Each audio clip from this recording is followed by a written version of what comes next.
that I'm begging. And mommy, don't block him. Just let him be. So I'm not scared.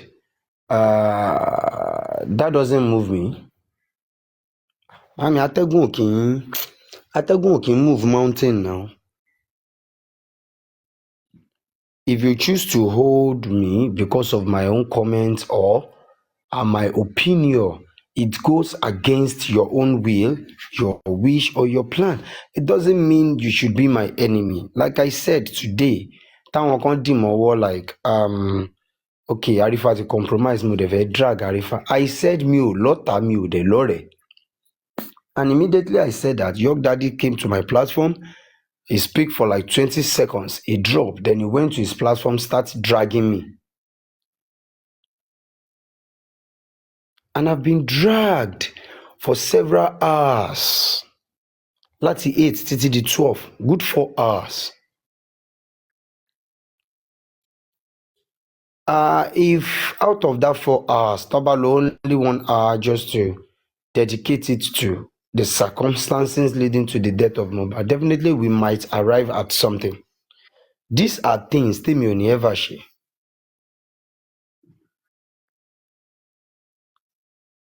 Some said, why will I go to Barrister Bankole and Smith that they sent me there? They even said it is Ada Universe that paid me and sent me there. Arifa has compromised because of money.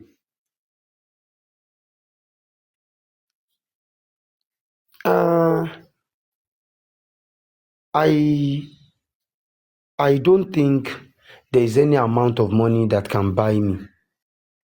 I no get money. I swear, I no get money.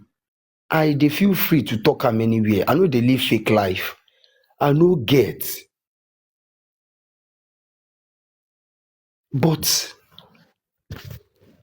I discover my way of living has been restricted or limited since I came back from detention.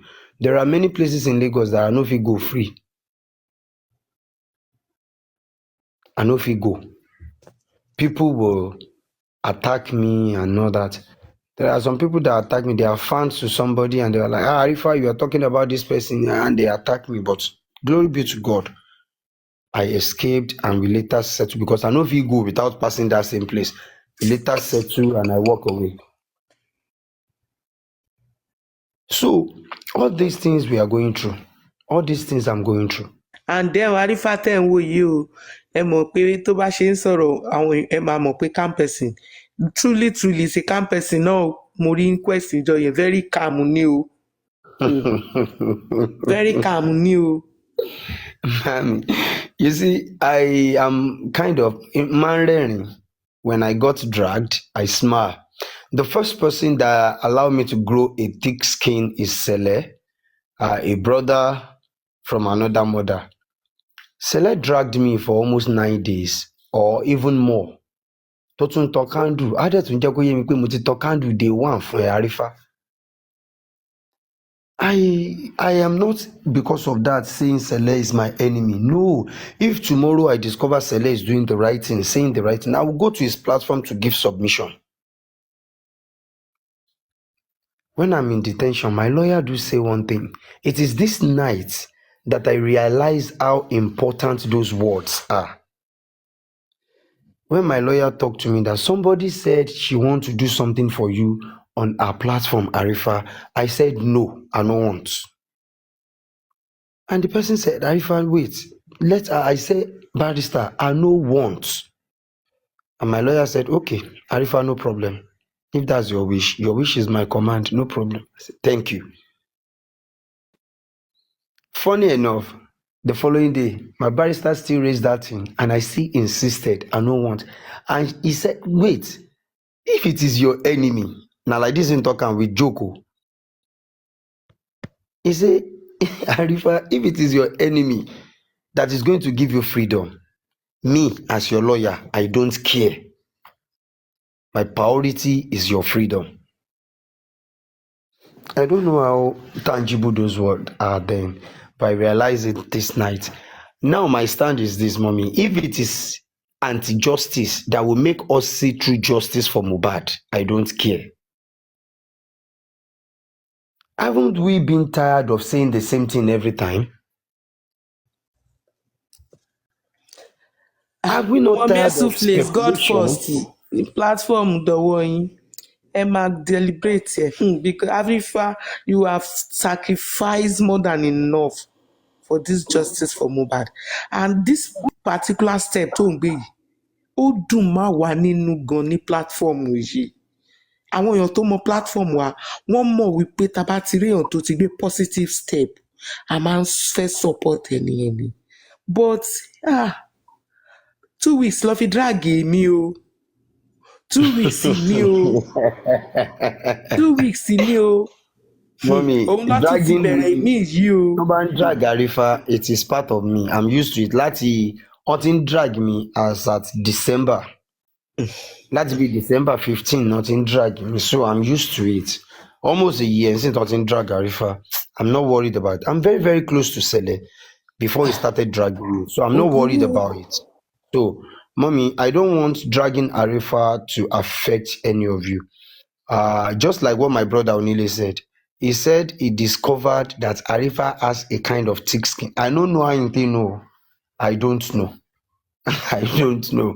But as for me, I am very adamant that once I discover this place there is truth, I will stick to that road till I get to the end. If I can't later find out that there is no truth, I don't mind facing the whole way from the top, from the beginning again. I don't mind. Mine is, I am tired of speculations. I'm tired of speculation. The person I'm having issue with, if at all, when I receive those information from an insider, I walk down to the person and ask questions. Possibly, I might not have any problem with the person. I might not have any problem with the person if at all I took that step as at then. So, as for me, if I decided today to stand up, I'm tired of speculation. Then talk say maybe it's because of say no. I'm tired. Person wey dey inside im parlour wey no comot for im compound go come dey tell me say for Iyanokpaja dey say one motor burn and na 15 people die inside. When me I know say I fit go that Iyanokpaja within how many hours, I go confirm come back. And the person wey dey UK go dey tell me say no, na him know wetin dey happen for Lagos. No now. Some people are saying Bankole is working for Wumi, is working for Aries, this, that. And I ask myself, if I've once heard these people say Aries is not part of them now, okay, let me go and meet Bankole. Ada is not in Nigeria now. I could have easily walked up to Ada. Ada no dey Nigeria. I walk up to Bankole to go and ask questions. And he explained things that I need to know to me. So is that a bad move or a bad step in the justice? If the public did not welcome Bankole, when they are talking of public, I don't think the word public is limited to a specific number of people. If 100 people come together and 100,000 people are coming together on the Black app, and on YouTube 100 people come together, they can still call themselves the public. So as for me, I'm not changing my mind. My ways still remain the same. The offices I still have in mind to go, I will. All I know is to get the truth. If I have opportunity of questioning Wumi one-on-one, I will question her. What I want is the truth. Let the truth be told and revealed. That's just my own stand. So, mommy, please, don't feel bad because I was dragged today, or let me say yesterday. I was dragged for 4 hours or more. So don't feel bad. More is still coming tomorrow. More will still come next tomorrow. Throughout this week, Arifa will be dragged and prepare. And that doesn't stop me. If there's a place I still have in mind to go, I will go. I'll still set my camera in front of the person if the person is willing to talk to the whole world. If you want to come, you are free.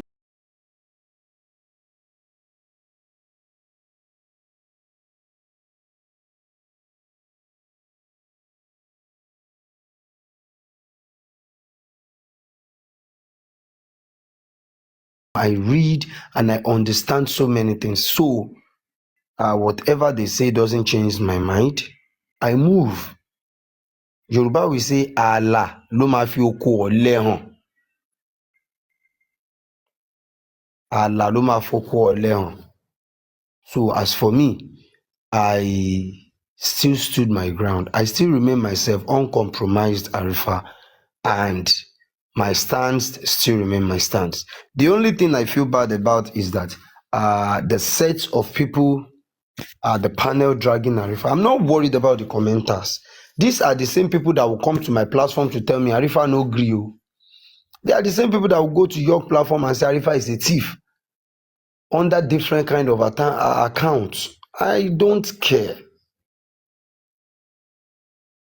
I don't care. Somebody is saying something on another platform this morning, saying mo fẹ́ pa Arifa yẹn lánàá lórí platform Westo. Mo wà ní comment section yẹn. Immediately the person said that, I realized that that's the same person that came to Mom Joker's platform to come and type Arifa as compromise, and that's the same person that go to Westo where they escalated the issue. That is where the dragging started from. So ààlà ló máa fi oko ọ̀lẹ hàn.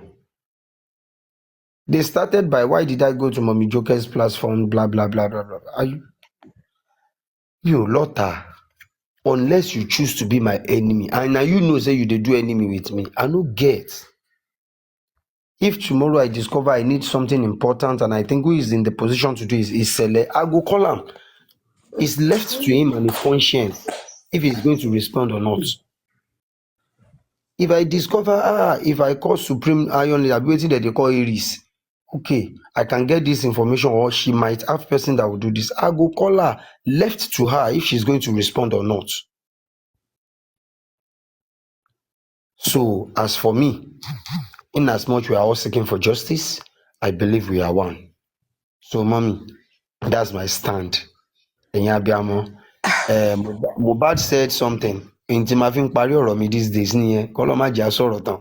Mohbad said, if you bring your wife to my house, can I call her my housewife? And he started laughing. He said, ẹ má fi mí lẹ̀ o, Mona no leave me o. So as for me, I've been using that word for long. Ẹ má fi mí lẹ̀ o.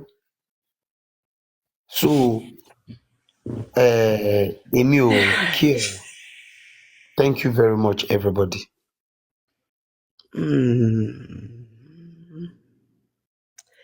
Thank you, Arifa. Honestly, me mi yẹn tún flex ẹ sọ̀rọ̀ wọn mi jọ kẹ wọn wá emotional tiwọn.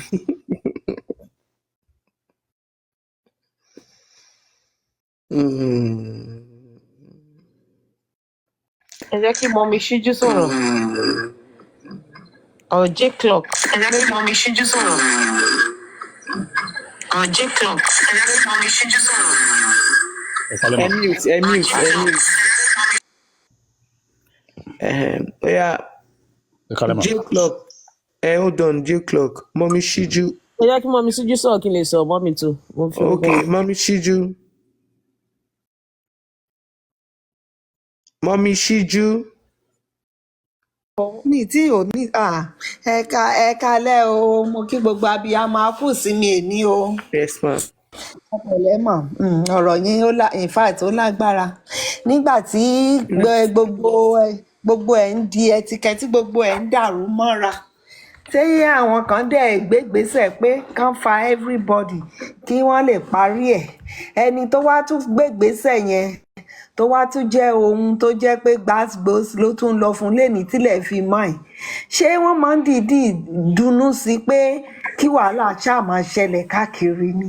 I don't know because mi ò rò pé àwọn kan mọ̀ pé justice náà ń wá mọ́. It's like kankan wá nǹkan kankan gbé tọ́pìkì onítọ́pìkì kalẹ̀ kankan bẹ̀rẹ̀ sí drag òǹtọ̀ òun kan máa rán yẹn bóyá ọjọ́ méjì mẹ́ta kó dá gbogbo nǹkan tá à ń ṣe nǹkan tó ní kálukú bá ń ṣe lórí justice ló dẹ̀ máa gbà o. Èmi máa ń tẹnu mọ́ ọ torí tí bá rìn káàkiri màá kàn wo àwọn èèyàn gbogbo màá kàn mí rí pé ènìyàn ṣe rí báyìí inú Ọlọ́run gan bàjẹ́ pò ń dá ènìyàn láwòrán ara àwa èèyàn á ti burú jù in fact á ti burú jù nǹkan tí mo kàn mọ̀ ni wípé béèyàn bá ṣe ṣèrìn àjò yìí sí ló ṣe máa gbà á gbogbo ẹni tó dẹ̀ ń ṣe dáadáa tá ń fi ibi san fún tó bá pẹ́ tó bá yá rere á yọjú síta búburú á yọjú síta àwọn èèyàn ti burú jù o àfi bíi pé kán ṣáà máa dalẹ̀ rú kán máa mú bàbá yẹn tán bá ti lè rí pé èèyàn kan fẹ́ ṣàtúnṣe tí bàbá yẹn máa bọ́ díẹ̀ lọ́wọ́ wọn á wá tún lọ wá nǹkan míì wọ́n á wá so mẹ́sẹ̀ ká mọ̀ pa kí àwọn tó wà pẹ̀lú Wùmí o bí Wùmí ṣe jẹ́ tọ́tọ́ tí gbogbo èèyàn mọ̀ pé òun ni gbogbo iṣó ìrùn lára ẹ̀ wọn àmọ́ bọ́ síta ṣọmọ yẹn yánmọyànmọ àfọ̀dọ́wà ìṣá bàbá yóò dẹ̀ sílé ńgbà tọmọ ẹ̀ kú kò sí nǹkan tó ń bá everybody jà sísìn ni pé ìjà tán tún fẹ́ẹ́ parí pé tí ò ní sí wàhálà tí ò ní sí pé wọ́n rí bàbá bú wọ́n rí èèyàn kan sọ̀rọ̀ sí gbogbo inú wọn dẹ̀ mọ̀ pé nǹkan tí mọ́mí Jókèmù ń ṣe inú wọn mọ̀ pé nǹkan tó tọ́ nǹkan tó yẹ ni bẹ́ẹ̀ tí ìlara ìbínú àtàwọn tán ti bẹ̀ níṣẹ́ aburú tán ti darapọ̀ mọ́ wọn á wá máa fojú sínú wọn á wá máa ṣe búburú níta òun ló ń kàn sí gbogbo wàhálà kò sí nǹkan méjì ọ̀rọ̀ yánmayànmá tá ń sọ yẹn míì tí ẹ̀ rí sí kí ló pa Mohbad wọ́n ti gbé yẹn sẹ́gbẹ̀ẹ́ níbo ni nọ́ọ̀sì wọ̀ wọ́n ti gbé yẹn sẹ́gbẹ̀ẹ́ àwọn tó wà nílé Mohbad ńgbà tó ṣẹlẹ̀ wọ́n ti gbé yẹn sẹ́gbẹ̀ẹ́ àfikán ṣàmọ́ ṣàtàmọ́tà tó bá ti lè rí nǹkan yẹn báyìí kílẹ̀ tó mọ́ tọ́pìkì ti dé nìyẹn wọn ò ní dárò wọn ò ní ṣèwádìí wọn ò ní ṣe anything bíi pé wọ́n kàn máa ń gbàdúrà pé nǹkan kan gbọ́dọ̀ ṣẹlẹ̀ lálẹ́ tá a máa rí ṣe lọ́la it's unfair o iṣẹ́ wọn ni ò tó ṣẹ́ o iṣẹ́ wọn ò tó ṣẹ́ rárá ọ̀rọ̀ yánmayànmọ́ náà dẹ̀ ń sọ èmi ò rí ọ̀rọ̀ sí gbogbo ọ̀rọ̀ tó ń sọ yẹn mọ́mí Jókèmù èmi kàn máa bẹ̀ yín bọ́lọ́run bá ṣe fún yín ṣe ẹ̀yin ẹ máa bá ti yín lọ àti àtẹni ṣe bí àtẹni ṣeré bó pẹ́ bóyá everybody máa kẹsàn-án iṣẹ́ ọwọ́ rẹ̀ ọmọ ìdẹ́ máa rí justice no matter what wọ́n ṣe lè ṣiṣẹ́ ibi wọn tó torí Ọlọ́run fúnra ẹ̀ ló ń jà fọ́mọ ẹ̀ kó ń ṣe èèyàn kò ń ṣẹ̀dá tó bá ṣe èèyàn tó bá jẹ̀dá á ti sú everybody bẹ́ẹ̀ Ọlọ́run ló wà lójú iṣẹ́ ó dẹ̀ tí ó ti ń débi tó ti láàmì so ẹ jẹ́ kán tẹra mọ́ṣẹ́ bí wọn mo kí gbogbo abiyamọ ẹ jẹ́ ń dúró náà kí n lè fáwọn tó tún kù láàyè ẹ pẹ̀lẹ́ mọ́mí Jókèmù ẹ má bínú o ẹ má bójú wẹ̀yìn o àjọ máa gbà á ní àdẹjọ máa rẹ́rìn ayọ̀ ní lágbára Ọlọ́run àní fẹ́nikẹ́ni ṣàwátì inú wa bẹ́ẹ̀ èmi ò bínú ta ló pè mí nígbà tí mo fẹ́ wá join justice for me September 13. mo mọ̀ pé gbàgbọ́sì yẹn ọ̀rọ̀ òtítọ́ bá ní bá ti ń ṣòótọ́ bí ilẹ̀ ọ̀rọ̀ ẹ̀ ṣe máa ń rí nìyẹn o ẹni tí ò bá ti sílé ìdí àbòsí tí ò dẹ̀ ti sí ní ìdí ìkà kan ẹmọ̀kan tó kàn fa ni wípé not that I'm moved but ó dàbí pé ẹni tó ń fẹ́ gbé ìgbésẹ̀ tá àwa dẹ̀ ti sọ pé má wọrí a máa support ẹ tẹ wá mọ́rọ̀ yẹn tẹ bàjẹ́ bẹ́ẹ̀ yẹn ṣé mo pé anọ́sìn lèmi ti sọ pé mo ti hàǹgì ọ̀rọ̀ Arifa yẹn for now pé mi fẹ́ sọ̀rọ̀ lọ sí ẹ so like bí ìfàsẹ́yìn ìrẹ̀wẹ̀sì ọkàn. nǹkan tá ń wá nìyẹn. ṣèbí 2 weeks lọ fi ẹ ti gbàgbé pé 2 weeks lọ fi drag mi ni 2 weeks. ṣé kò tiẹ̀ tún lé ní ó tún lé some days. tọ́sí ẹ̀ ṣì kúrò lórí ẹ̀ ni ẹ bá dé platform báyìí wọ́n á dédé tún dálẹ̀.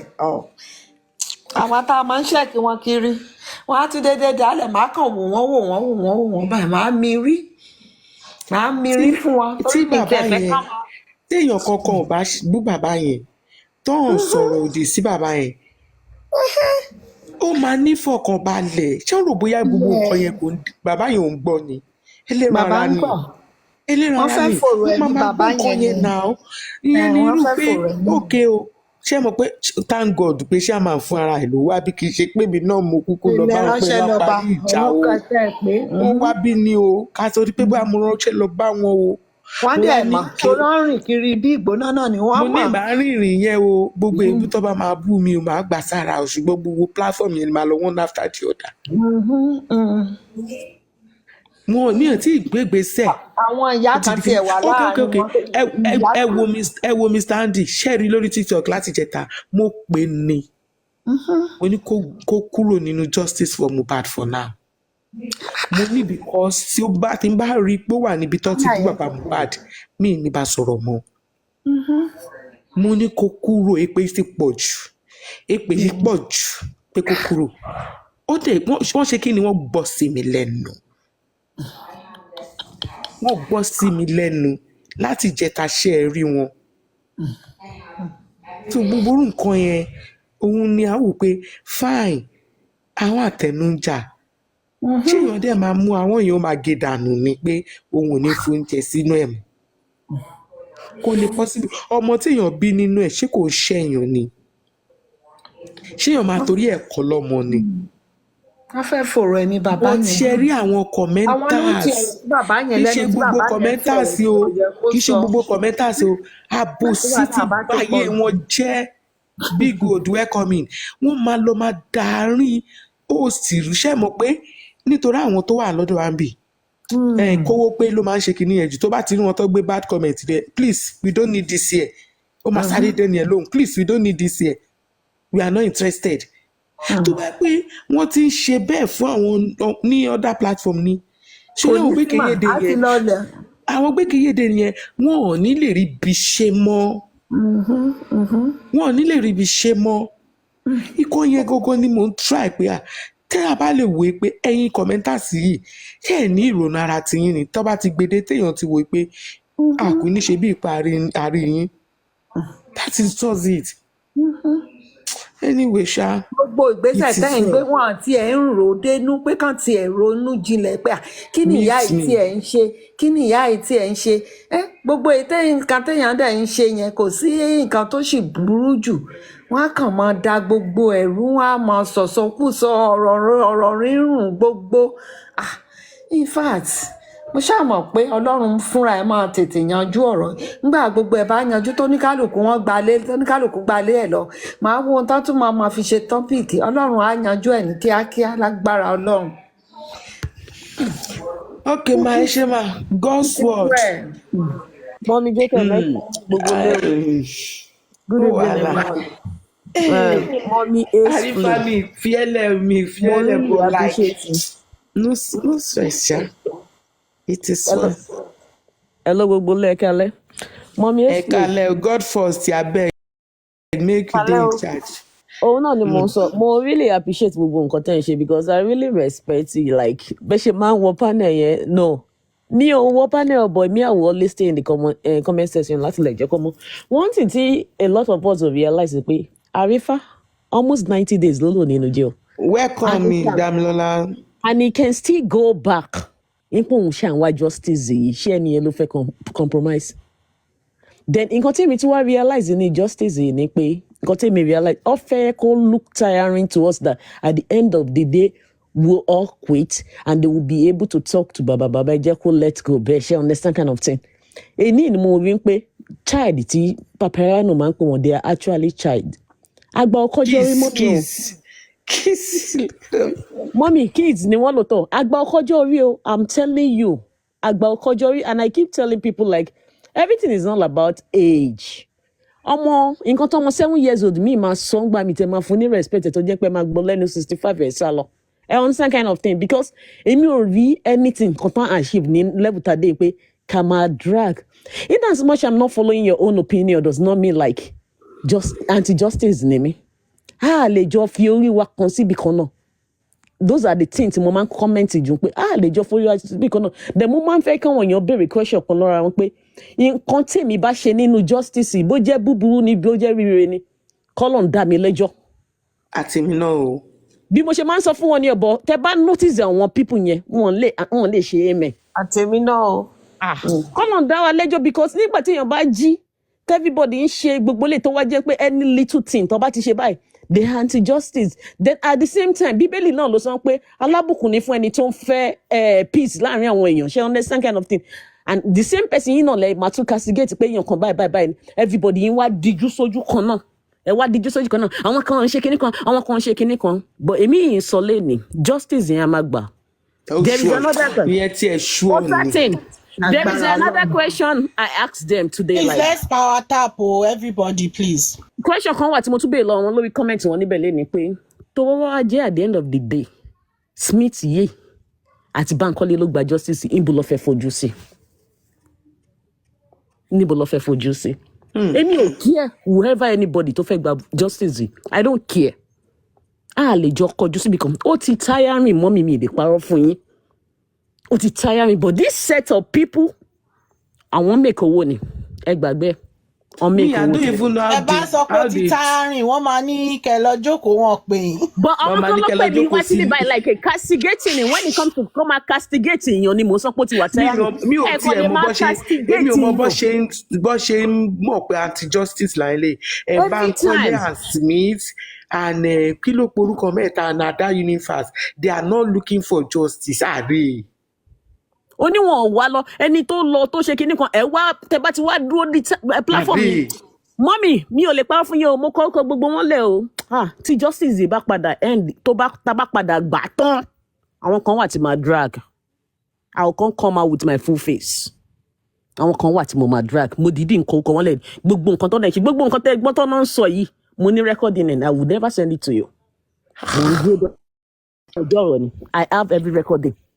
But I will never send it to you. But then screenshot your lane. Don't come here. Don't come. If you come here, I will block you. Do you understand? Because èmi ò mọ nǹkan tá a fẹ́ gbà. Ẹni tó ti ṣe rere fún yín lọ́jọ́ kan ẹ wo ọjọ́ rere yẹn. We cannot blindfold our eyes. Kakàn dípa bẹ́ẹ̀. A lè dípa bẹ́ẹ̀ kí gbogbo nǹkan dẹ̀ máa kọjá lọ lára wa. Àwọn tó bá dẹ̀ ti fẹ́ mú truth skinny wá pé ọ̀nà báyìí ẹ jẹ́ ká gbọ̀nà báyìí bí ọ̀tọ̀nà mi bá wò. Ẹ ti sáré bẹ̀rẹ̀ sí àtàkì wọn ti wá kóra wọn jọ ti mọra wọn gbìgbìgbì kí ló dé ṣógun láyé ni ogun kọ́ láyé náà in as much as you are saying your own and I'm not following your own does not mean pé anti-justice ni mi torí ẹ̀ mo ṣe ń sọ fún pé mọ́mí ace flake ẹ try Saturday kan ẹ wà lọ́dọ̀ wọn mo ń sunkún níbi tí mo wà ní pé kí ni wọ́n máa yìí wá dé bíbà àwọn ọmọ tí wọ́n tó ọmọ núyàn I'm telling you àwọn ọmọ tí wọ́n tó ọmọ núyàn ma attack me ẹni sùúrù ọlọ́dẹ fún yín ní sùúrù yẹn pé ọmọ mi lẹ́yìn platform ọmọ mi jókè mi ògùnkè o but comment section lẹ́yìn comment section ẹ forget comment section ọ máa ń block mi ní lórí platform ẹ lọ́bì lọ́wọ́ at the end of the day mo ní láti lọ open. ṣe rí pé wọ́n distract wà lẹ́ni àwọn nǹkan tá a ṣe kù lánàá yẹn la fẹ́ continue àmọ́ tá a bá àdírẹ́sì ẹ̀ ó máa fẹ́ ti nǹkan lọ ni.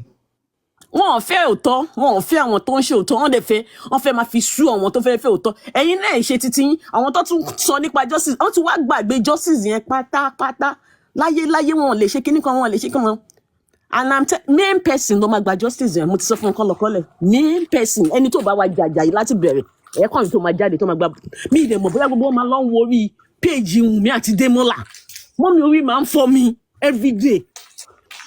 Tí ọmọ yẹn ti ẹ̀ ṣe lẹ́yìn ó mórí fọyàn. Orí máa ń fọ́ mi like ṣé ẹ wo gbogbo nǹkan tó yẹ àwọn ọmọ yìí nǹkan náà wá fi wá ń ṣe yẹ̀yẹ́ bọ̀ àwa tá à ń fight yẹn gbogbo ẹgbẹ́ máa yẹn ti pọ̀ jù àrífín yẹn ti pọ̀ jù mi mọ nǹkan tí bàbá yẹn àrífín yẹn ti I have to block that guy because I don't want to see his status anymore ó ti pọ̀ jù. Ó ti pọ̀ jù mọ́mì ó ti pọ̀ jù even the man yẹn kọ́ àwọn òbí àmà yẹn ń wùwà bẹ́ẹ̀ ni wọ́n ti confused man the man is totally confused wọn ò dẹ̀ fẹ́ kí man yẹn listen sí anybody àfọwọ́n nìkan tí wọ́n bá rí ẹni tó bá máa break barrier àwọn tó dúró ti bàbá yẹn I'm telling you mọ́mì justice ò lè pẹ́ ẹ gbàgbé justice ò lè pẹ́ tó bá rí ẹni break barrier yẹn tó wọlé sí bàbá tó sit bàbá down tó bring bàbá down lóòótọ́ ẹni yìí lè ti ṣẹ̀yìn tipẹ́tipẹ́ o but daddy justice làwọn ẹ jẹ́ ká let go ká gba nǹkan tá a máa gbà I'm telling you a máa gba justice but they are just there kẹ́mà ti sọ báyìí ọ máa block ọ máa mú tí yín dànù ni a máa mú tí yín dànù kó ṣì kó ń bí by covid ẹ̀kọ́ ló wà lọ sí covid kìíní kan understand kind of thing but èmi mọ̀ pọ̀ Ọlọ́run máa help gbogbo and the wisdom Tamalo, Ọlọ́run máa guide wa. Mommy, keep doing whatever you want to do. Nǹkan t'Ọlọ́run bá rán yín ni. And that was why I say, nobody is a kid. We are all adults.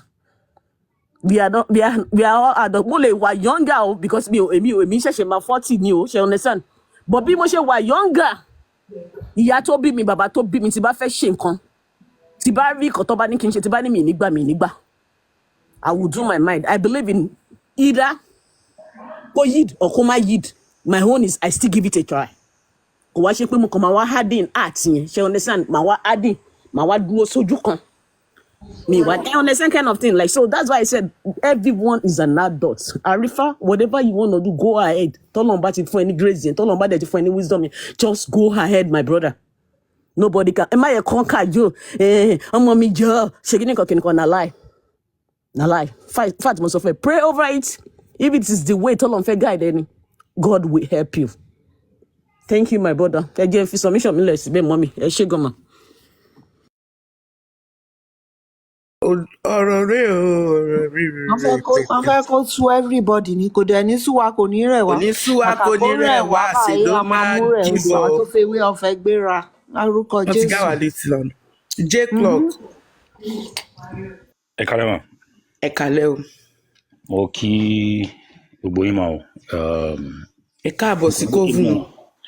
When I gave me a go kicking on, in fact, when I saw Arifa here, I wanted to get go because I witnessed last night and this afternoon. But can to go ahead, mo fẹ́ béèrè question kan. Òun náà lè dá mi lóhùn or kẹ́yìn náà dá mi lóhùn. Although mo ti béèrè láàárọ̀ yìí náà, but òun ló máa determine mo ṣe máa direct submission mi. Now lórí Sanshitu, ẹ jọ̀ọ́ mà, ṣé òun ni ó máa padà represent wọn ní high court ni tẹ́jọ́ yẹn bá dé high court?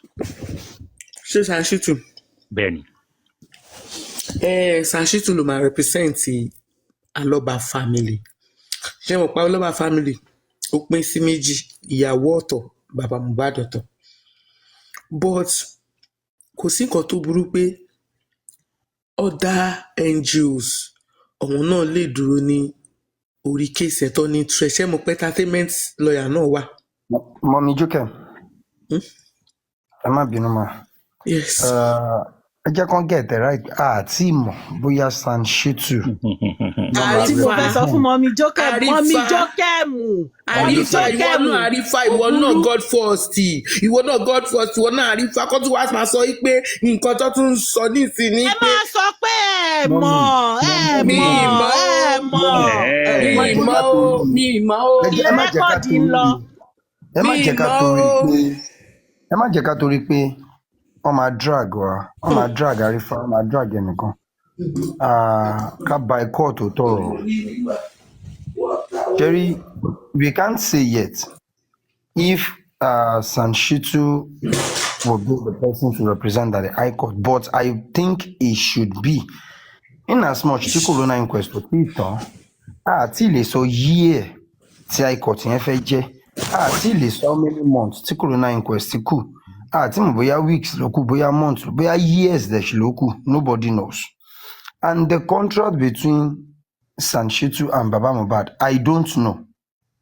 Èmi ò mọ̀, but tó bá jẹ́ wípé nǹkan tó máa last to the point of kí lorúkọ ẹ̀ higher court, it will be better because wọ́n ti mọ case yẹn right from beginning nísìn títí tó máa fi wọ ibẹ̀ yẹn. It will be better than bringing in another person.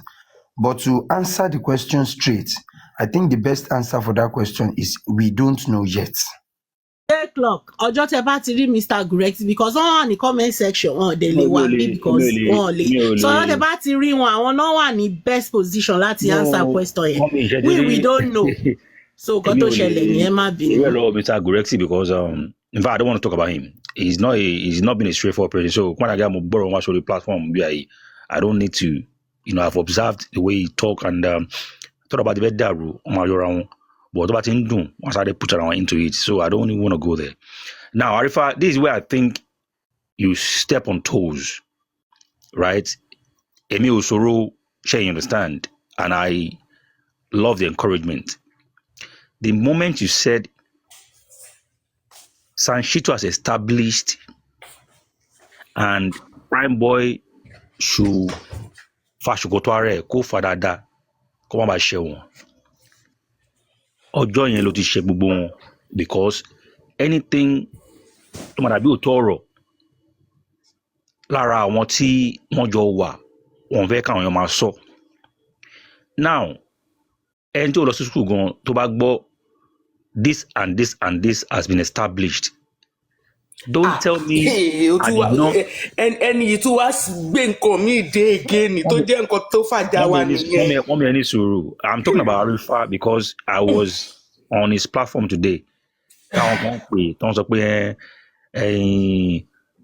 àbúrò mi ọmọ mi jọ̀ọ́ má lọ síbi kan mọ́ ọmọ mi ọmọ olúfẹ́ ọmọ tó ń ṣàǹkì Arifa ibi tó lọ yẹn má lọ bẹ̀ mọ́ ṣáàjókòó síbi kan ṣe mọ́ they are trying to kolobi him in pé you should not do this, you should not do that. Tell me the rí gẹ́gẹ́ bí nǹkan tó make sense. Arifa is a grown-up person.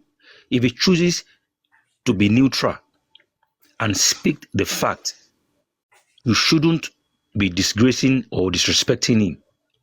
But we cannot now see that what is talking the gangster group. If you don't belong to this group, you don't get say. If you want to belong to here, you have to come here.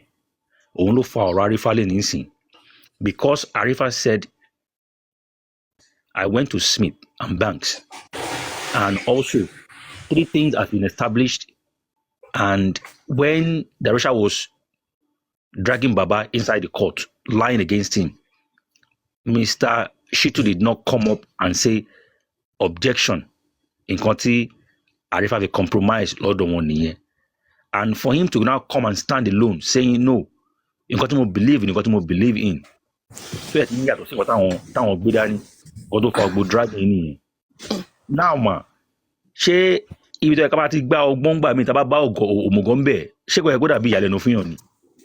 Why would you drag your fellow friend for almost 4 hours and allow your platform to be used for such nasty behavior just because this person decided to say, okay, on this note, in that case, is not encouraging and is not nice. Into it, I'm not neutral near abroad because on go to ba share if Baba to ban molest or more. They won't say because Baba any Shilokule, one man monk pay Baba you if 20 years is your prison. One no ni one so be elo shile ni okule elo berain. Everybody ma wa neutral ni. If I'm supporting bia ya Mohbad le ni nǹkan tó sọ mo like e mo ado síbẹ̀ tán. If to ba di ọ̀la tó ma ní pé nǹkan tó ṣe yẹn àbòsí ni kò dá mo ma kúrò ńbẹ̀ mo ma dó tán ni pé I'm not going to go there anymore because mo rí pé ó ti parọ́ fún mi ó ti tàn mí. Ọ̀rọ̀ justice yìí bó ṣe jẹ́ kó wà nìyẹn. If Arifa tó bá fi síbi kan lé ní pé òkè ó bẹ́ẹ̀ kò mọ òótọ́ ọ̀rọ̀ dáadáa tán tó bá dẹ̀ ti wá mọ̀ pé ibẹ̀ yẹn òkùnkùn wà ńbẹ̀ kò clear before mo dẹ̀ ti rí nísìnyí tó bá dúró ní pé òkè I want to be neutral. It shouldn't be a bad thing. But because this guy came out and say, okay, 1 or 2 things, long observe. In that case, and the justice, agbọ́dọ̀ tú gbogbo ẹ̀tàn ni, òun ló fa gbogbo ọ̀rọ̀ dragging, which does not make sense. Same thing Yomi Fabi said. We've been going to the inquest for over a year. Common evidence báyìí mú jáde. Then sọ pé wá justice. The next minute, wọ́n bẹ̀rẹ̀ sí ní bú ọ̀bọ yẹn. Wọ́n ní irọ́ ló ń pa ìgbà kan àwọn kan. Ó dẹ̀ ń já wọn tán. He said, the person that saw the blood, he doesn't mention any name. How come that person did not state it in the police report that nǹkan tó ń rí ni? Bàtọ́ gbọ́ yẹn, wọ́n ń pé máa ti lọ sí ibi tó yẹ kó lọ. Táwọn ọ̀dẹ̀ fẹ́ gbọ́, wọ́n bẹ̀rẹ̀ sí ní drag ẹ̀. Meaning that àwọn people yìí, set of people yìí, right, wọ́n ti mú kíní gẹ́gẹ́ bí iṣẹ́ ń sìn. You must not go to certain area, even though that is where the justice is hanging. They don't want you to tushudebe. But they can be too shudebe fáwọn Wunmi, fáwọn ìyá Mohbad, which of course wọ́n deserve. But tí àṣírí bá wà nílé gangan lọ́dọ̀ tí sọ gangan tó pé ìbẹ̀rẹ̀ ká ti máa unravel gbogbo ẹ̀ tá dẹ̀ mọ̀ tá dẹ̀ ń pẹ̀pẹ̀, how do we get justice? According to information tó ti ń sọ lórí platform náà, Sanshitu, his payment is for inquest alone. Even though it's going to go to the High Court, there will be another payment, or it might even be the government versus, So when he's supposed to be asking some critical questions, to Malefwani, enough answers from our people here, láti proceed lọ sí High Court, tó wá ń tọ́jú question, tó ní ẹ má worry, má mọ̀ nǹkan tó ń ṣe, tó bá dé High Court ló bá lọ́ máa béèrè, ṣáàtì ìmọ̀ pa máa dé High Court tán ni. Ìgbà tá àrẹ evidence, báwo ni a ṣe fẹ́ ní ilẹ̀ débi pé ọ̀rọ̀ High Court wá wọlé? I said it one day, mo ní December ti kú 3 months nísìn, ká tó mọ̀ nísìn, kárí àmì kí wọ́n ṣe crossover ni, a máa tún sọ justice náà wọ crossover ni. Àwa dé pé àti àmọ́ bàtà máa parí justice gan. Meanwhile, the critical questions tó yẹ kó máa béèrè, àwọn fact wọ́n choose láti máa béèrè because wọ́n ń tọ́jú ẹ̀ di High Court.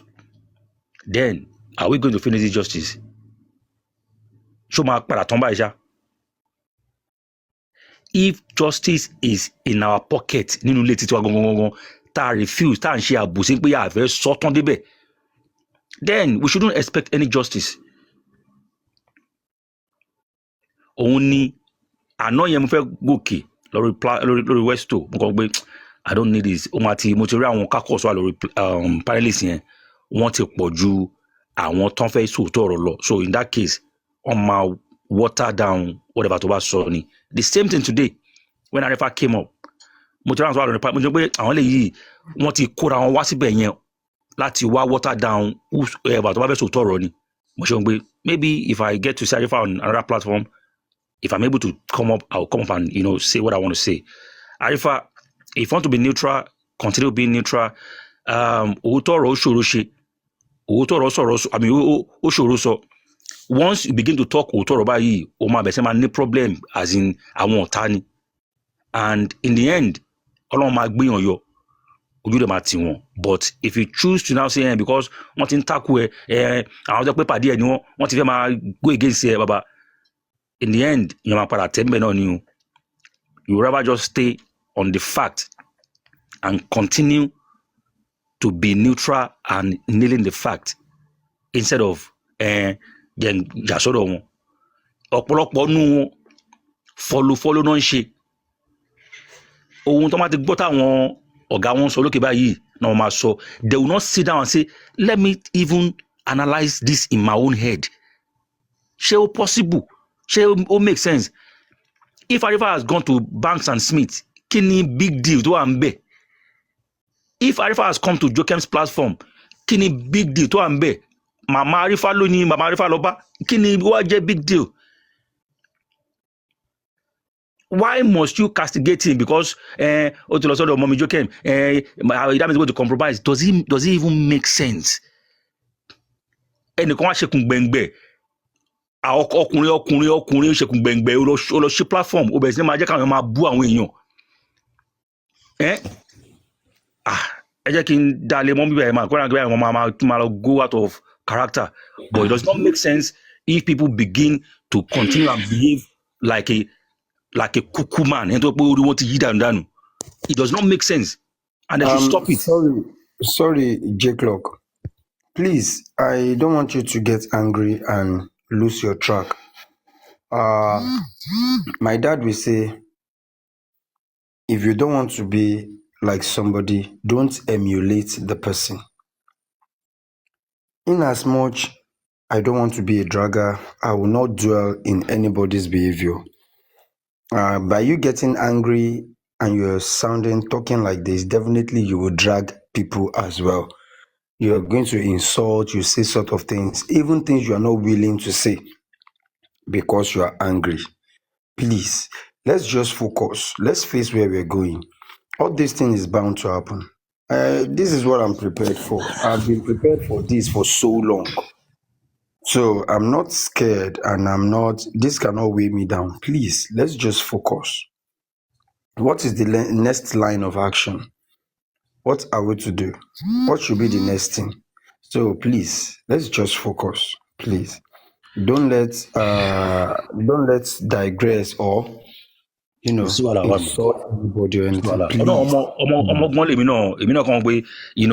sometimes you don't have to be my own biological brother before I can stand up for you. I tell you what, this morning, I want me. No. If one thing ni babo is share to benefit we should always consider that. Arifa is a married man and if you want to tell him to do something for you, try to understand and don't say because justice. Justice,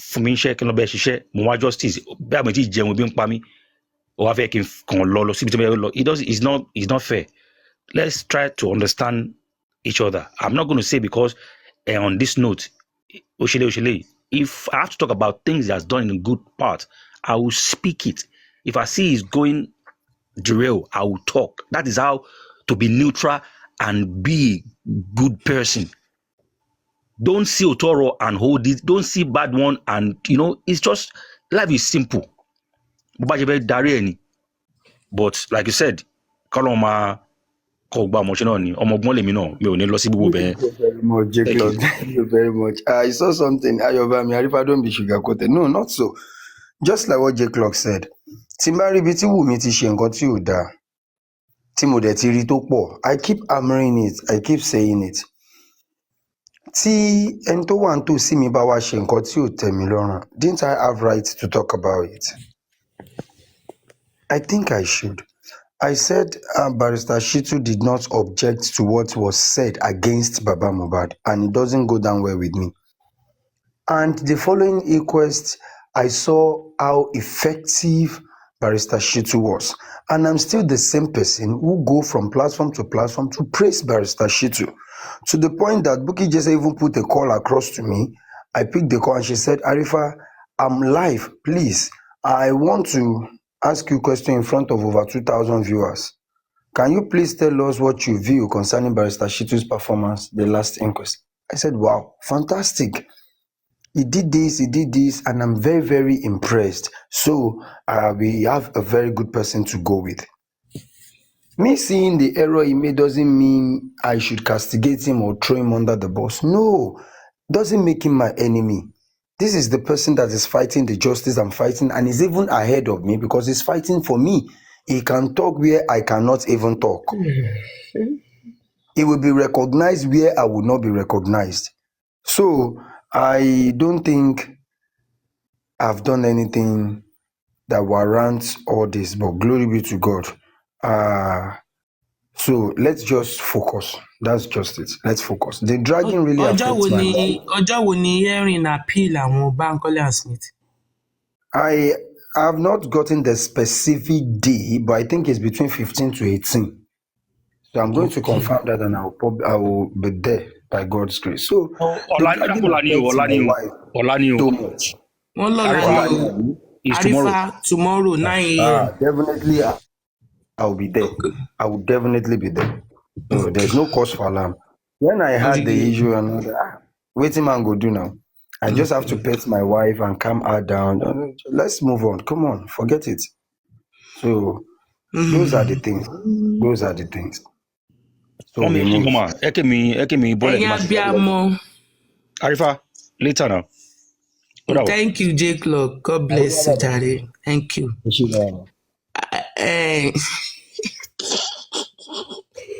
Ẹ̀yin abiyamọ o.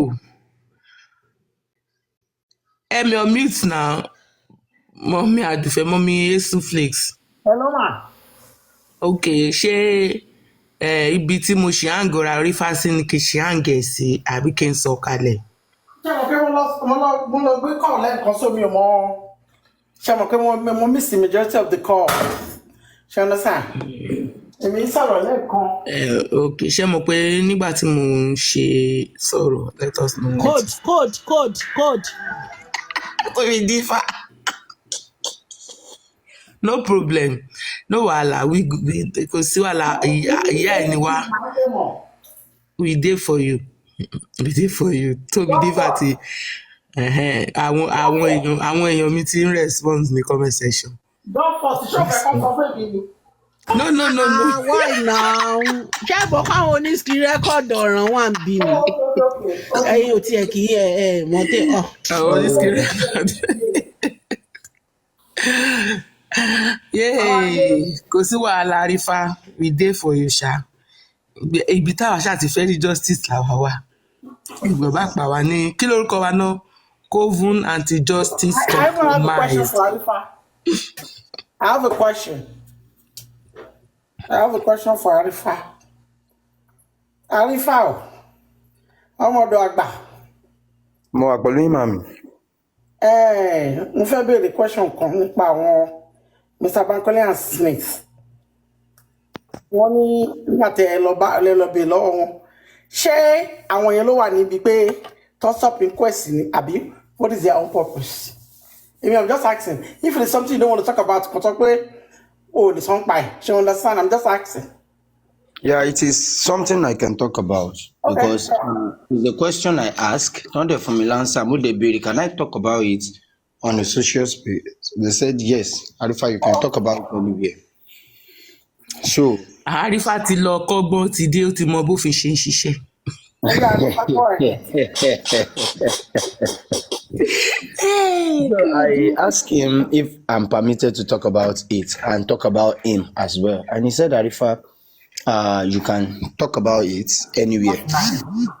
So the thing is this, when they restrict them from Corona inquest, they are not happy. And the following inquest, they still try. They are still restricted. And they went to Court of Appeal. So when they appeal, they consulted the magistrate, and the magistrate said she's not going to accept their appeals and all that. So I think that is what makes them press further. And one thing I understand about appeal is that the first thing they will ask you to do is to maintain the status quo. I think I had that experience when my mom has issue with one big man at Abuja then. They are dragging a particular property, and after everything, the man won, and my mom went to appeal. So what we were told was to maintain status quo. Each and everybody should remain where they are for now, till the appeal court decides. So I believe that is what happened. So when they went to the court and all that, the appeal said, okay, let them put a hold to the Corona inquest so that we hear from the magistrate, we hear from you people, so that we'll know maybe the magistrate mistakenly ruled you out or she's right by ruling you people out. And the major reason is if the Corona inquest continues and the party that are interested in coming to the inquest are being ruled out, I think the appeal is doing their work and the Corona inquest continue. Definitely they are still missing a lot. At the end of the day, maybe when they finish the appeal and they are later allowed into the inquest has gone far, they are going to draw the inquest back because they will also love to interrogate those witnesses. So I think that is why the status quo came up. And the follow-up they did, according to Barrister Bankole himself, what he said was they did the follow-up and they make sure the letter was submitted to the magistrate on Friday, 27th of September. And the registrar to the magistrate is who acknowledged the letter, and they have the acknowledged copy. And that gave them impression that the letter would get to the magistrate. Well, what we think is the letter did not go to the magistrate. But within me, myself, without any form of hanky-panky game or anything, what I believe was the magistrate only used her own discretion, not that she didn't get the letter. I may be wrong, but this is my own opinion. I believe she used her own discretion because they treat some people separately, that these people are above the law. The likes of the pathologists, they treat the man in a way that the man is above the law. What I mean by she used her own discretion is this. They have been waiting for this pathologist for long and is nowhere to be found. But today that he came, there is a proceeding states that we should not start today. And when again are we going to see this pathologist? When are we going? Let's just listen to this pathologist alone, then we'll know how to handle the remaining people. All right, let the court proceed. I believe that is what she does. She only wants us to listen to that pathologist because immediately after the pathologist, she took an excuse that she wants to use the restroom, a 5-minute break. When she came back was when she announced she got a signal that the coroner should be suspended till further notice. So all these things, I believe it is what they know before. The magistrate court is lower court to the appeal court. So I think it's the appeal who plays the stay of proceeding through the report from Barrister Bankole and Smith. The only offense I took as well against Barrister Bankole and Smith, and I say it to his face, is that when you discovered that the inquest proceed, why did you people press further? He said he didn't want them to file anything against the magistrate. There's a particular word he gave me, but I'm not going to say it. That he didn't want them to file it against the magistrate. That is why he pressed further that, okay, this thing must stop because they will definitely give reports. So the only error I pick was, one allow Wumi talk before any action of una.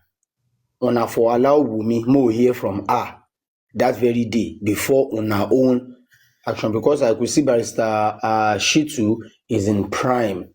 I mean, he's very, very eager to ask some question and he's very, very active that very day. So I really cut cap for him. I respect him that very day. So for the letter to kill Oda Mura, it is something that doesn't go down well with me. And that is the only offense I took against Barrister Bankole and Smith. So it was the appeal court that put a stay of proceeding.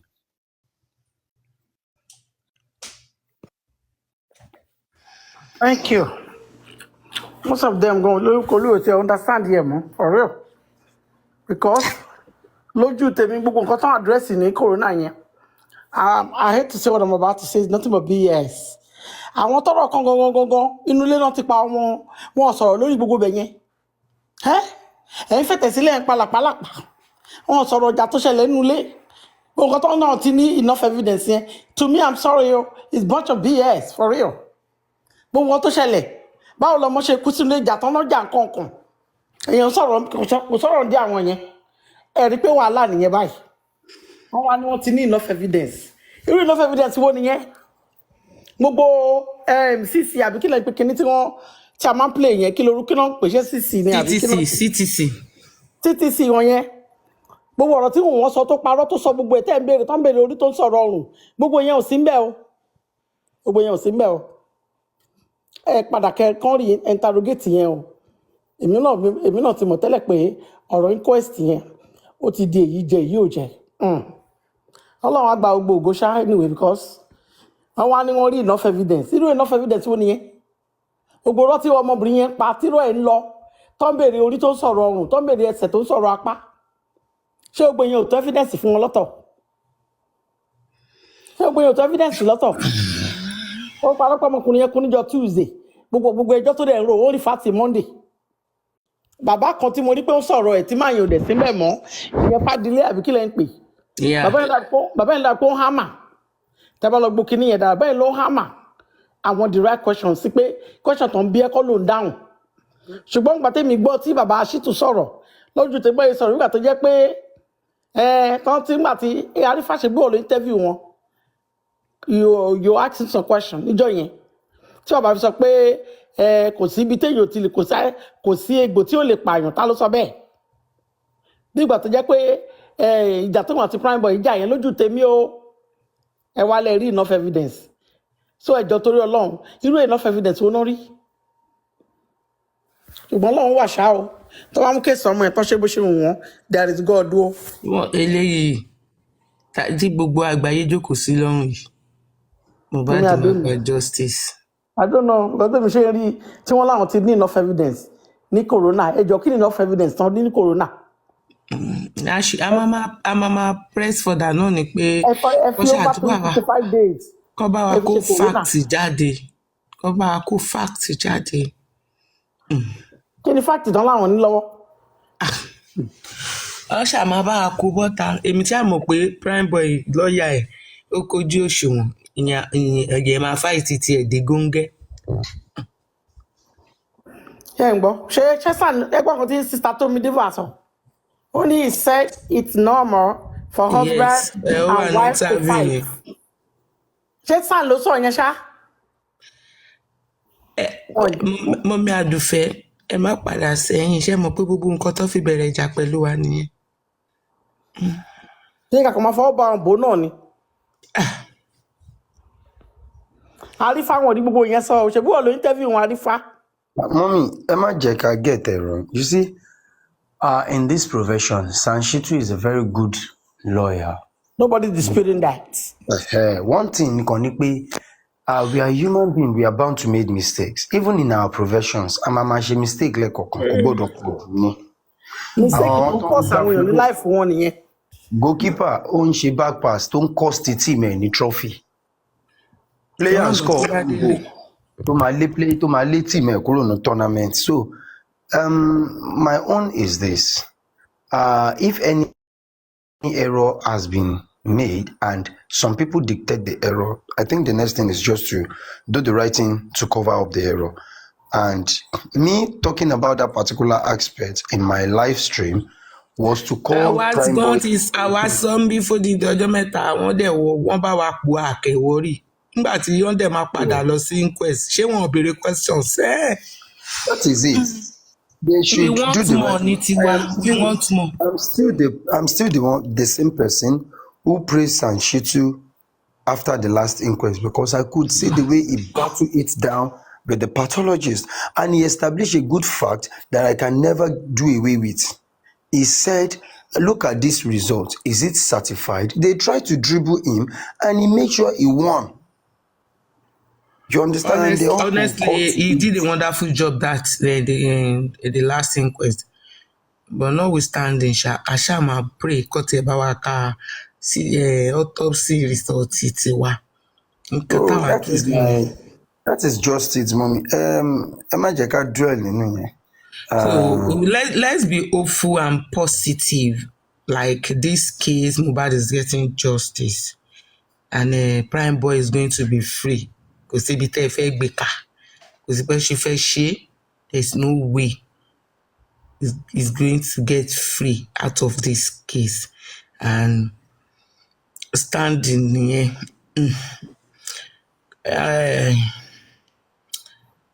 anyway, thank you, Arifa. Abiyamo gbẹ́kànmẹ́ kó má tàtí wèrè.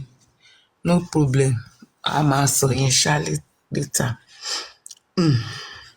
Torí wọ́n screen record lóòótọ́. Èmi ò mọ bó tẹ̀ ṣe jẹ́ live stream Jókèm lẹ fi ń ṣe content yẹn gan-an ẹni rònú. Ẹ̀ fi live stream ìyá àjẹ́ ṣe content wicked woman ṣe content. Wow. Mommy Esu Flakes, over to you. Mo ti ẹ̀rẹ̀ jẹ́ ká treat nǹkan tá a fẹ́ treat lé ní ibà.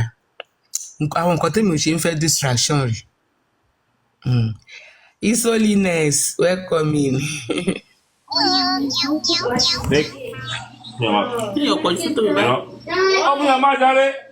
Hello, Damilọ́lá. Kovu live stream.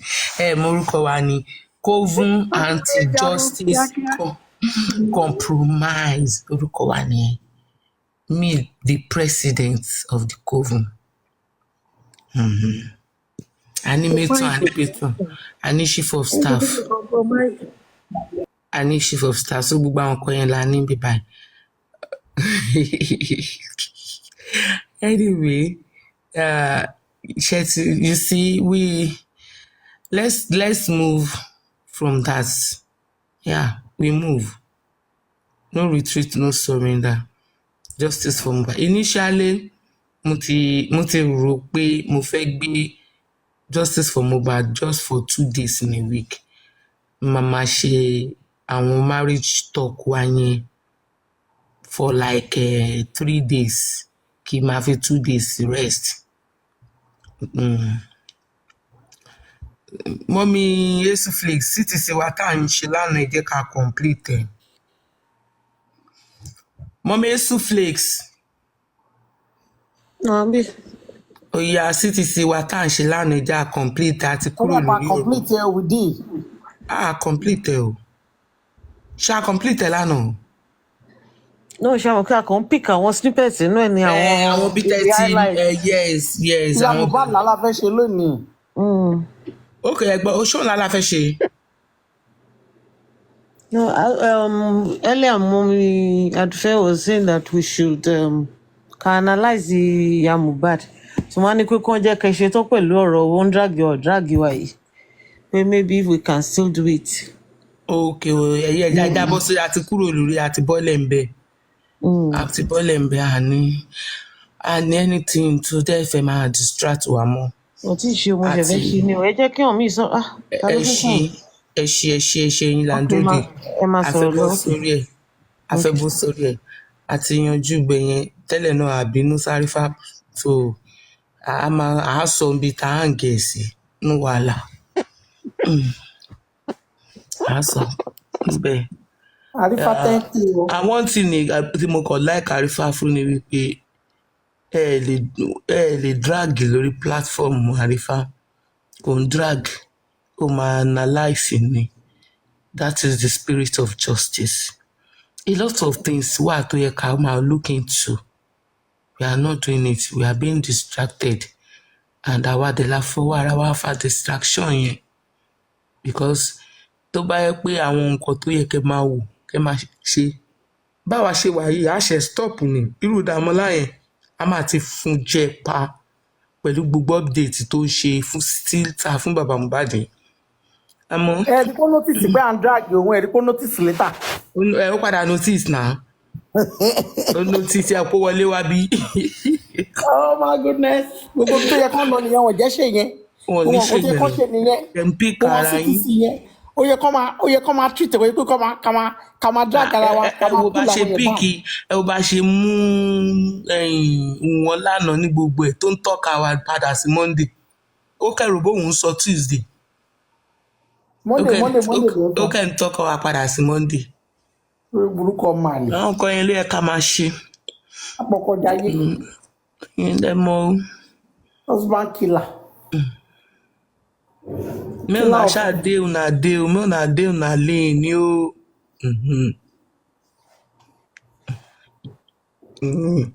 Mọ̀mí Esuflix ẹ ṣe káàbọ̀ sí normal kìíní wa tá a fẹ́ ṣe jàre. Inner peace làwa ń wá ń bí o. ẹ ṣé gan màmí ẹ ṣé mo dúpẹ́ everybody o. No wahala Arifa, no problem. We dey ẹ with ṣé you. gan ma. Thank you so much. All right, ma. Please take care of your health, Arifa. Please. Take care of your health, please. It's very important. It's very important. Kò sí. No now, ṣé pẹ̀lú gbogbo ilẹ̀ lẹ̀ nínú ibẹ̀ yẹn fódìdí oṣù mẹ́rin. ọkùnrin mẹ́sàn-án nìyẹn rẹ̀. Oṣù mẹ́rin inú ìzì Arifa. ọmọ tó mọ̀ rí iṣẹ́ ńlá ló ṣe o kó dẹ̀ tètè máa sùn kó tètè máa sùn. oṣù mẹ́ta àbí ọ̀kan. 90 days ní Kirikiri 1 month ní. Olo 1 month ní Ìkẹjà. Ní Ìkẹjà ìyẹn ló máa wá ṣé yẹn ló máa compromise. The only thing tí mo kàn the only sickness tí mo kàn gbé níbẹ̀ náà ni chest pain because sleeping on the floor. Ó máa yamayama kò sírọ́ ó máa jẹ́ kí nǹkan gbígbóná mímu pọ̀ jù nínú nǹkan tó mu ni. Arifa ṣe ní aspirin. Wọ́n kàn yẹn. Ní Nàìjíríà máa gẹ̀tẹ̀ náà kò sóògùn tá a fẹ́ ra máa lọ chemist a máa gẹ̀tẹ̀. Àwọn kan just take care of yourself and every other thing will follow. That's just no it. Problem, man. No problem, ma. Ẹ ṣé mo dúpẹ́ ma. Thank you very much everybody. Good night. All right, my dear. Good night. Take care. Báńkì ìyàwó mi. My Jishema. We love you. Oh, joking. Yes, ma.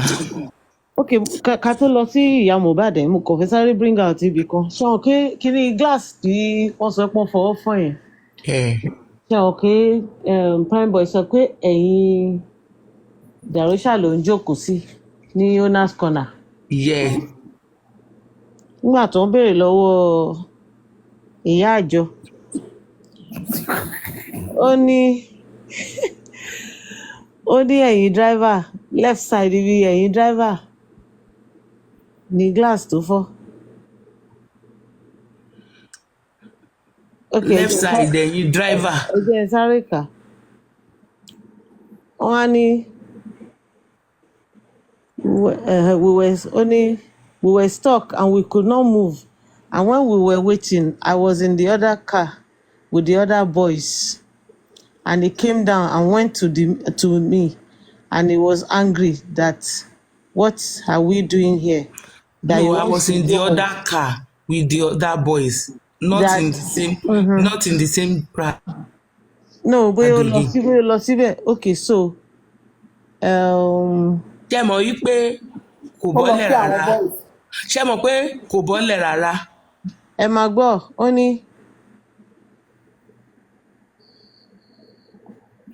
ní we were stuck, we could not move. Ṣé àwọn kan wà ní mọ́tò, and when we were waiting I was in the other car with the other boys. Àbí títà ni àbí ṣé tẹlómi ni mo rí kàn. CTC ti spending yẹn ló tọrọ wa. Tó bá jáde ń ṣe máa rí gbogbo bá ṣe máa irọ́ wọn. Èwo lẹ́ka page kí lẹ wà? Page 108. No, tí Wùnmí ò sí ní 108. Ó dà pé 200 àbí ní ti ẹ̀yìn ti bẹ̀rẹ̀. Okay, bóyá bá mi lélẹ̀. Ọmọ bá mi yẹn. Ẹ padà síbi tó lẹ́mọ̀ pé ó sọ pé òun lọ jí Mohbad ni. Wùnmí dẹ̀ ni ó ń chat. Ló ń tẹ fóònù. Àmì tó ń bá tẹ fóònù kò sẹ́nibọ̀ tó kẹ́ tì mí. Àdúrà dẹ̀ sọ yí pé bá mi di nọ́ọ̀sì mú lọ́wọ́ lọ sókè. Ó ní the nurse pé Ẹ ti rí bẹ́ẹ̀ yẹn, ẹ ti rí bíi mẹ́tẹ̀ẹ̀ta yẹn. Ó ní pé bá mi ló mú nọ́ọ̀sì lọ sókè ọ̀nà mẹ́ta.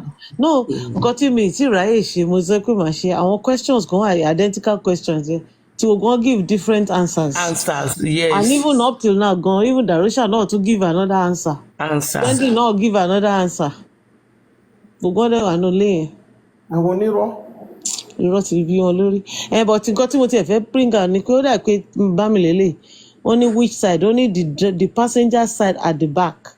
And he opened it and went back. On the right hand side. Balkis, welcome in. Only we were stuck there. We could not move. What happened? Mo wanted to leave the show and he was angry. Let's go.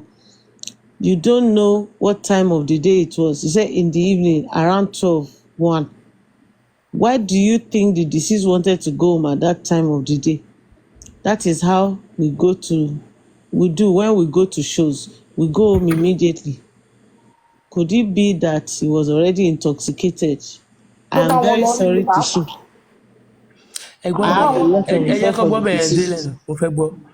No, he wasn't. Go on. We were stuck and we could not move. And when we were ṣe mọ̀ pé tí ò bá wà intoxicated, tá bá wá wò pẹ̀lú nǹkan tí normally sọ pé Mohbad ò like ìjà. Pé kò so Wùnmí provoke débi tínú fi bí ni. Àníbi ìgbà tó sọ̀kalẹ̀ yẹn gan tó ní ó bẹ̀rẹ̀ sí ó kàn try láti get prime boy out of the car ni because ó sọ pé prime boy ò dìde nínú seat yẹn. Kò dẹ̀ gbọ́wọ́. Meanwhile Darosha ní òun wà ní somewhere far òun rí wọn tó ń jó ẹ̀ṣẹ́ síra wọn. Tẹ bá rí bọ́ ṣe mú Darosha mọ́lẹ̀ ní wọ́n láwọn èèyàn pariwo pé tẹ bá rí bí ṣé entertainment lawyer ni àbí lawyer prime boy ṣẹ́tẹ̀ lawyer prime boy yẹn ó po ìfun àti ẹ̀dọ̀ Darosha pọ̀ lọ́jọ́ yẹn ó po ìfun àti ẹ̀dọ̀ ẹ̀ pọ̀ wọ́n ní òkè ó ní Prado fọ ìyẹn ti ṣe diagram Prado dání ó dáa fọwọ́ ó ní I cannot even remember the particular space yẹn no oníṣẹ́ real glass ẹ̀yìn yẹn ni àbí bo ni touch the cleaning somewhere around this place somewhere as how somewhere lórí burúkú like people. ìyẹn bá kò tí bá ẹ máa gbé lè ṣe hàn pé prime boy sọ pé ẹ̀yin dàrósà ló ń jókòó sí bọ̀bá pé mi ṣé nǹkan tí prime boy sọ nìyẹn.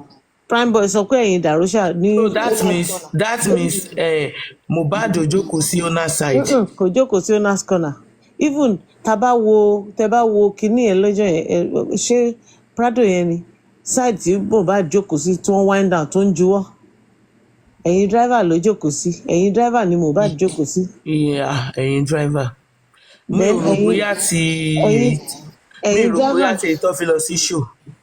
No, ẹ̀yin driver no ìgbà tí prime boy yẹn explain báwọn ṣe jókòó tó ń demonstrate pẹ̀lú Prado yẹn ó ní ẹ̀yin dàrósà ló ń jókòó sí.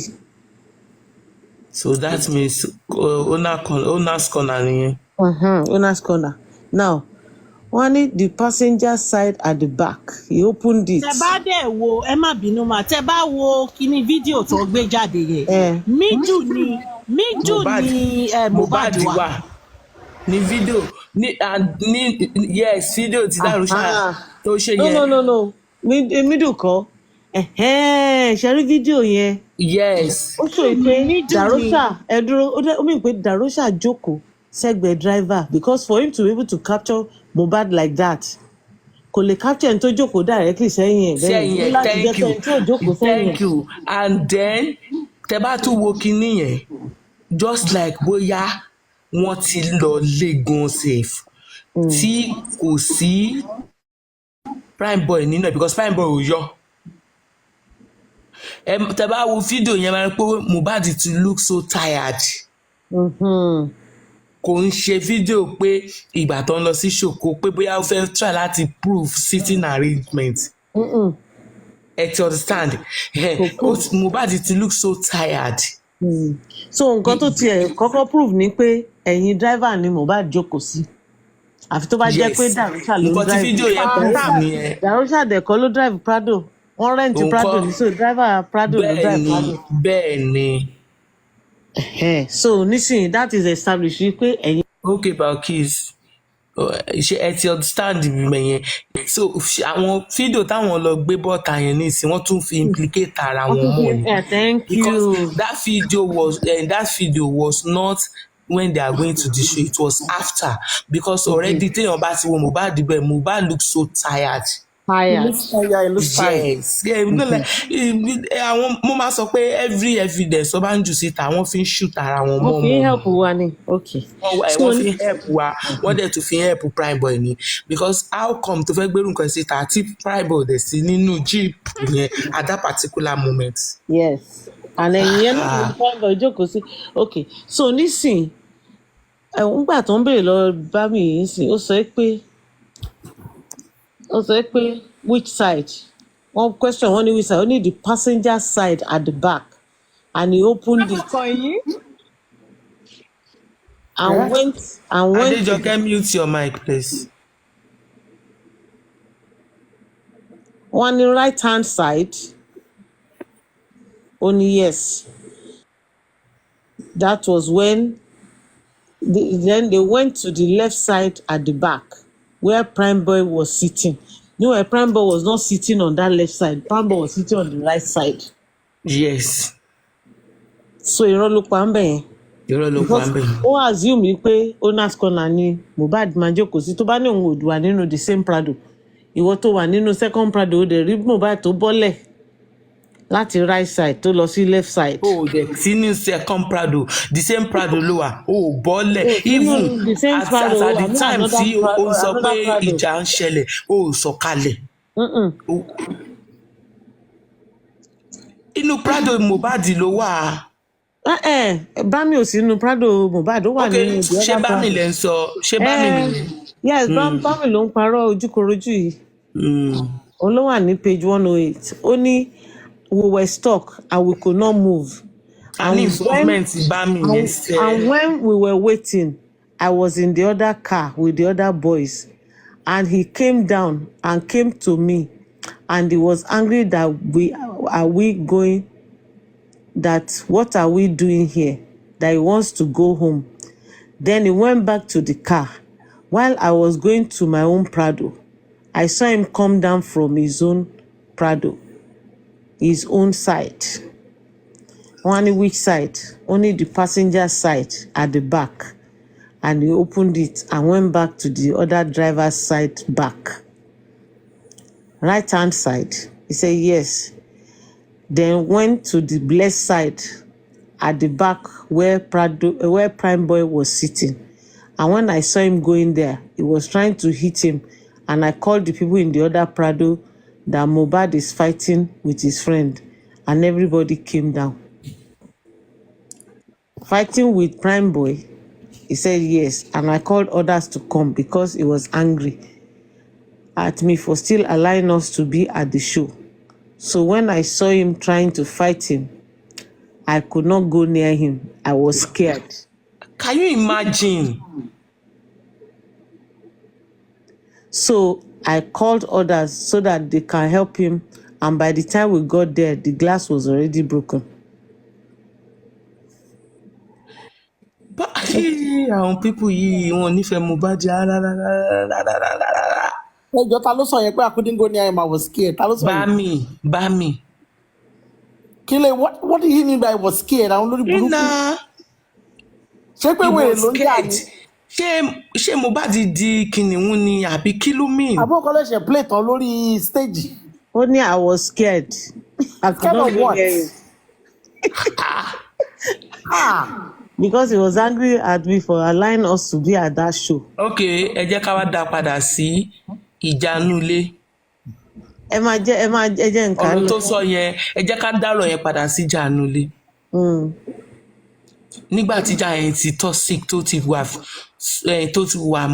so much physical, wọn wá lè súnmọ́, wọ́n ń wò ó. Gẹ́gẹ́ bí Prime Boy ṣe sọ pé anytime tó bá ti ń jà nínú ilé yẹn, àwọn boys yẹn ò kí ń dá sí wọn. Wọ́n máa wò pé òun wá ń challenge wọn lọ́jọ́ tó ń lọ síbẹ̀ pé why tẹ́ ṣe ń wò wọ́n tẹ́ làwọn tó ní bọ́wọ́n ṣe máa ń wò wọ́n nìyẹn. Wọ́n ní where was Prime Boy at the... wọ́n ní, are you sure it was the broken glass that caused an injury on the arm of the deceased? He said yes. You can emphatically say so. He said yes. Where was Prime Boy at that moment? He came out of the car from the same side he was sitting. We already pulled Mohbad so he could come out, and we pursued him away. Can you imagine? Ó ní àwọn lé lọ. Ìyàwó dẹ̀ dáhùn wípé ìgbà tó ń jàjà yẹn òun sáré bọ́lẹ̀ lọ pa wọ́n. Káwọn tó dé ìjà ti tán. Káwọn tó dé wọ́n ti separate wọn, Prime Boy ti lọ. So it was after you pulled the criminals deceased back. làwọn boys yìí. It was after you pulled the deceased back that the glass broke. Only it was when we got there we saw the glass was broken already. Land 1 second. The glass was broken as Prime Boy was still seated. He said yes. Ìyẹn ni Prime Boy ṣe ń béèrè wípé ṣé Prado kan wà nínú Prado tó ń jókòó sí àbí kan wà níta tó jẹ́ pé Prado kan gbé Prado kan mì. So question to me ni pé the glass was broken as Prime Boy was still seated. He said yes. The door was open and Prime Boy was sitting and Mo was standing like they were having arguments and shouting at each other. Chengo. Títí tẹ́bá ti kà yẹn tán mo fẹ́ ka títí Wùmí yẹn ní beside Prado yẹn. Okay. So they were argument and shouting at each other. Kò tún sọ pé wọ́n ju ẹ̀ṣẹ̀ mọ́ nísìn. Ó tún ní Darosha yẹn kẹ́rì blow gbàgbà. Only you couldn't pick any word in the altercation. He said I can't remember. Go on. Okay, so we moved Mo away and told Prime to leave the scene. We took Mohbad to his Prado. Which Prado again? Ṣé ṣebí Prado ẹ̀ náà nìjà ti ṣẹlẹ̀? And not after that fight. Ibi ti rí wípé ìjà tó explain. Mọ́mí Soufflé ìjà tó explain yẹn ìjà inú ilé ni. Ìjà inú ilé ni kò sí ìjà kankan ní Prado yẹn. Wọ́n wá ń try láti gbé lọ sí show. wọ́n try láti dá ìjà yẹn padà sí show so that kọ́ lè ṣe cover up fún Wùnmí yáwọ́ ni tí Yàtúndé sọ wọ́n ṣe ń jà láti wọ́n ní apart from